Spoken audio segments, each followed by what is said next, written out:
Welcome to the Reflective Path. I'm your host, Shailendra. Whether you're sipping your morning coffee, stuck in traffic, or taking a quiet walk, thank you for tuning in. Today's episode is about something almost all of us experience but rarely question: the invisible cage of the 9 to 5 work week. We call it the weekday prison, and most of us are serving a life sentence without even realizing it.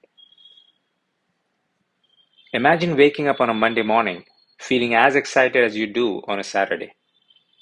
No dread, no countdown to the weekend, just genuine anticipation for the day ahead.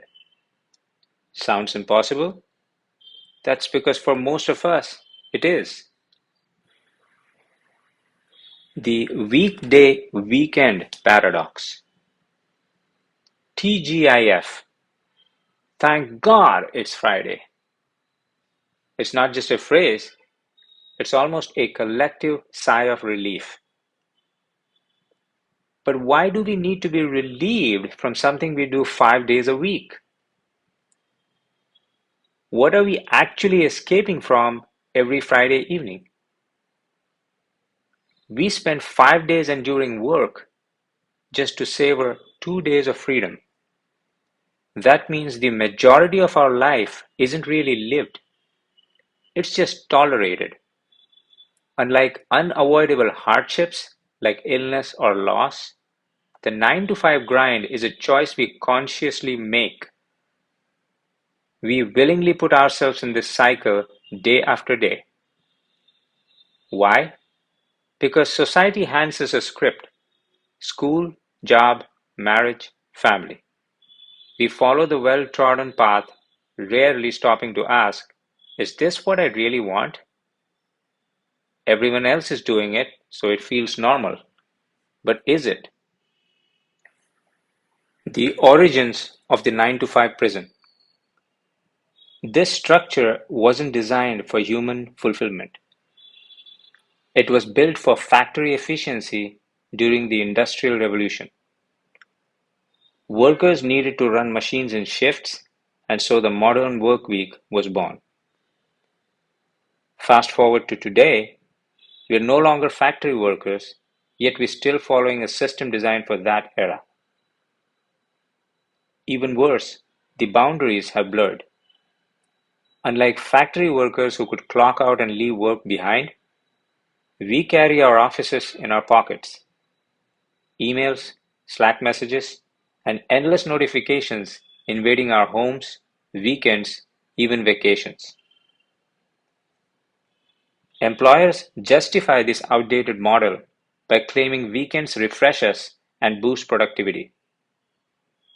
But here's the truth: if your work feels meaningless, no weekend, no vacation, no employee perk will magically restore your motivation. The problem isn't that you're tired, it's that you are utterly disconnected from purpose. The invisible cost of the weekday mentality. By dividing our lives into weekdays and weekends, we've subconsciously created two worlds: one we endure and one we crave. Deep down, most of us would rather spend our time painting, traveling, teaching, or playing music, activities that light us up. But instead, we punch in and out of jobs that drain us, convincing ourselves repeatedly and shamelessly that it's the only way to survive. This weak way to arrange the week, pun absolutely intended, forces us to put work before everything else until it becomes our identity. The cost? A gradual erosion of creativity, passion, and the space needed for self-discovery. We like to think weekends are free simply because we're not at work. But time spent recovering from exhaustion and dreading Monday isn't freedom. It's borrowed time spent repaying the emotional debt of a system. A system designed to keep us just functional enough to repeat the cycle. Real life escape stories. People who broke free.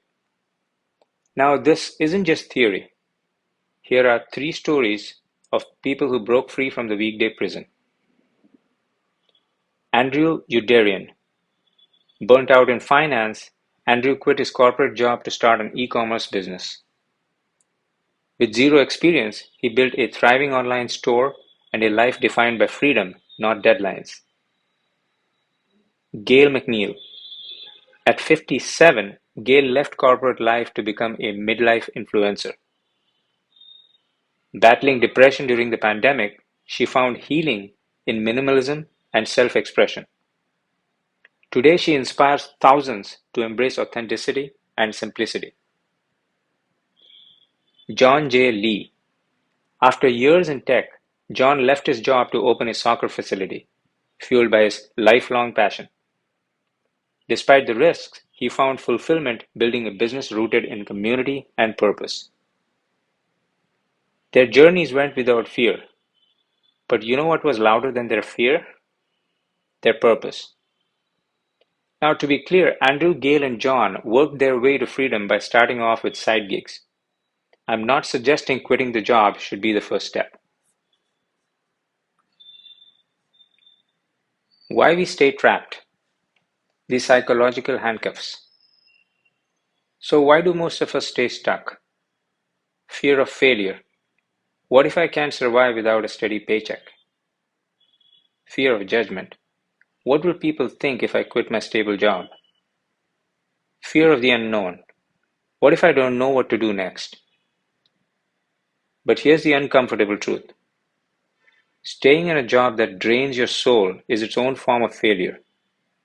The comfort of a paycheck often hides the discomfort of an unfulfilled life. The wrap. A life without weekdays or weekends. Now imagine a life where Monday feels no different from Friday. Not because you've hit the jackpot or retired early, but because you're living on your own terms. A life where you don't dread the work week or live for the fleeting escape of the weekend. Work isn't a cage, it's an extension of who you are. Your passion fuels your productivity, not deadlines. You don't clock out to feel alive, you're alive in every moment. It's not about quitting your job tomorrow. It's about questioning the script you've been handed and asking, is this the life I truly want? What if the next time you said TGIF, it didn't mean thank God it's Friday, but thank God I'm free, marking the day you decided to rewrite your life's script? The life you're waiting for on the weekend isn't out of reach. It's just waiting for you to claim it, one small, deliberate choice at a time. Thank you for joining me today on the Reflective Path. If this episode resonated with you, share it with someone who might need to hear it. Until next time, take care and remember, you hold the key to your own freedom.